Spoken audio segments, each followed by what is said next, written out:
CM साहब धमका रहे कि प्यार से मांगो सब कुछ दूंगा, लेकिन अगर आपने प्रोटेस्ट किया तो आपका मुस्तकबिल खराब होगा। इतना अहंकार मैंने फर्स्ट टाइम देखा है किसी व्यक्ति में। मतलब आपका भविष्य खराब है। भविष्य अब उनका क्या है, कोई डेली वेजर 55 पे, कोई 60 पे है, कोई 58 पे है। उसका भविष्य अब उसके बच्चे हैं, उसके बेटे हैं। अब आप उनको भी खराब करने चले हैं क्या? मुस्तकबिल वही है उनका।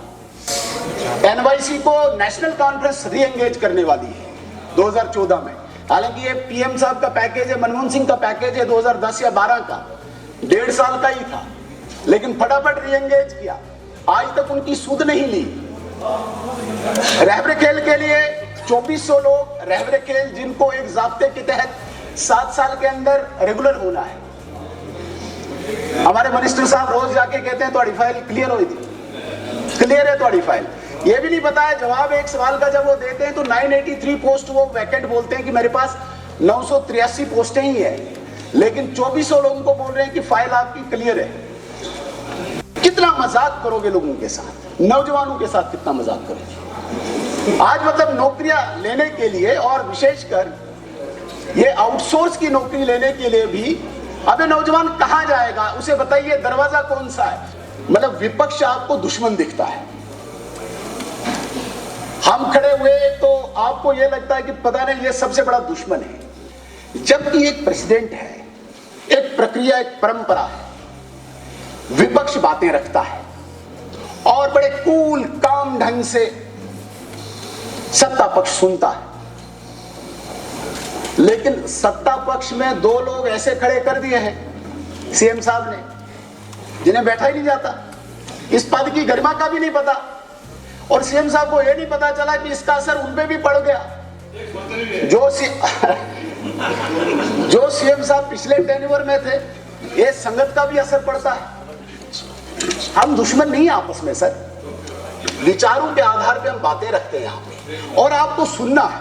यहाँ पे मैं अजीब तमाशा देख रहा हूँ, ये जो सत्ता पक्ष के एमएलए हैं जो दिन भर इन मिनिस्टर्स के कैबिन्स में, चेंबर्स में बैठे होते हैं, इनको काम भी नहीं करने देते, यहाँ पे ज्यादा चिल्लाते वही हैं,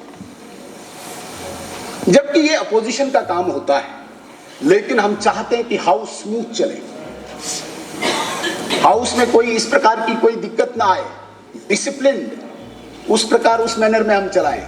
लेकिन अभी तक जो देखने में आया है वो सिर्फ सत्ता पक्ष के लोगों की तरफ से जो ये रोल निभाते आ रहे हैं, क्योंकि इनको कश्मीर में वहां पे जिस राजनीति से ये उभर के आए हुए हैं उस राजनीति को बरकरार कर रखना है। क्यों?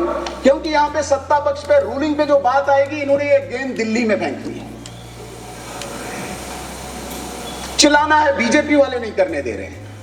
भाई ये हाउस है, 90 लोगों का हाउस है, 6 लोग आप कैबिनेट चला रहे हो, बाकी आपके एमएलए फ्री हैं, इनकी कॉन्स्टिट्यूंसीज में आप फंडिंग दे दीजिए, तो बाकी विपक्ष को आप मार दोगे क्या?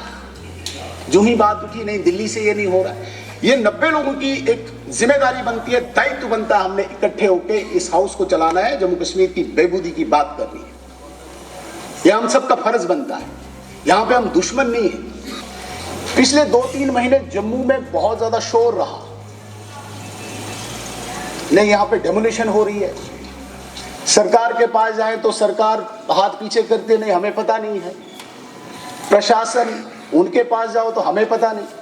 तो लगभग 1425 डेमोलिशन स्ट्रक्चर्स डेमोलिश किए हैं अभी तक,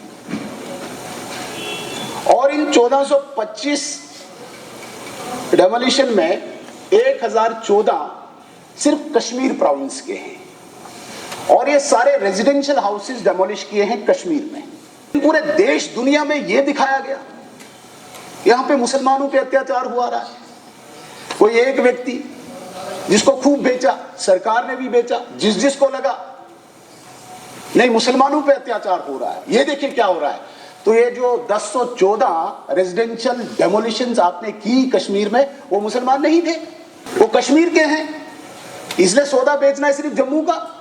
वो किसने हटाया, वो किसने डेमोलिश किए, जरा बताया जाए। ये भी एक व्यक्ति को आपने ऐसा बेचा, मुसलमान पे जुल्म हो रहा है, और उसी व्यक्ति का ये कहना है कि जो सरकार के बड़े बड़े लोग मेरे पास आए थे, मुझे बड़े बड़े वादे किए थे, आज वो सरकार के लोग ना मुझे फोन उठा रहे हैं ना मुझे दिख रहे हैं। हुकूमत है पिछले 5 सालों में गवर्नमेंट को सस्पेंड किया आपने, 5 लाख कनाल जो आप 1400 का 5 लाख कनाल स्टेट ने शुरू किया। नहीं, आप चाहते हैं कि एनकोचर्स, आप एस्टिमेट कर रहे हैं एनकोचर्स को, आप लैंड ग्रेबर्स को, आप लैंड ग्रेबर्स को लेजिटिमेट कर रहे हैं क्या? आप जस्टिफाई कर रहे हैं। वहीद साहब ये जस्टिफाई कर रहे हैं, लेजिटिमेसी दे रहे हैं उनको जो लैंड ग्रेब करेंगे। ये देखिए पीडीपी की चाल, ये देखिए पीडीपी।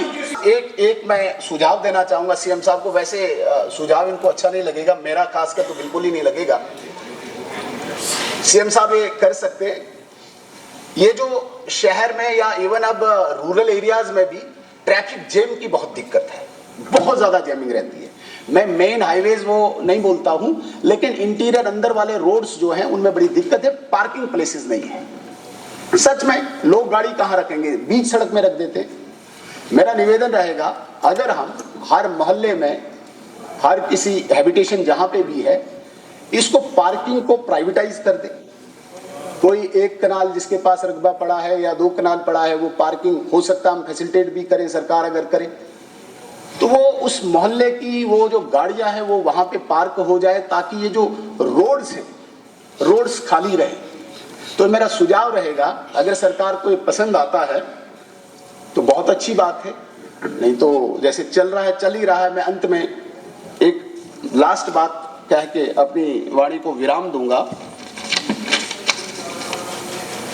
एनएलयू जो एक डिमांड है जम्मू की, कोई गुनाह नहीं है, जायज डिमांड है, बच्चे पढ़ना चाहते हैं।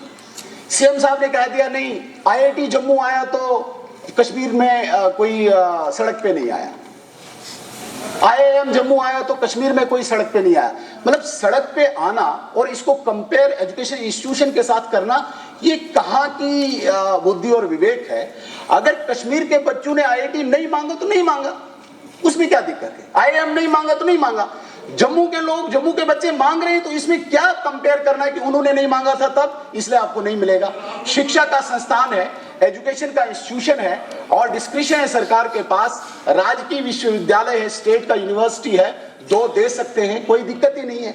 लेकिन इसको भी उसी प्रिज्म से देखना, इस रीजन क्या उस रीजन का। मैं निवेदन करना चाहूंगा, बच्चे शिक्षा का संस्थान मांगते हैं, इसलिए आपसे निवेदन है कि एक एनएलयू यहाँ पे भी घोषणा करके एक थोड़ा सा बड़े दिल का भी मुजाहिरा करे सीएम साहब। सिर्फ इसी एक शल में घूमे रहना, रीजन रिलीजन इसी में, तो ये कोई बड़प्पन नहीं होता है। इतना ही कह के मैं अपनी बात को खत्म करता हूं।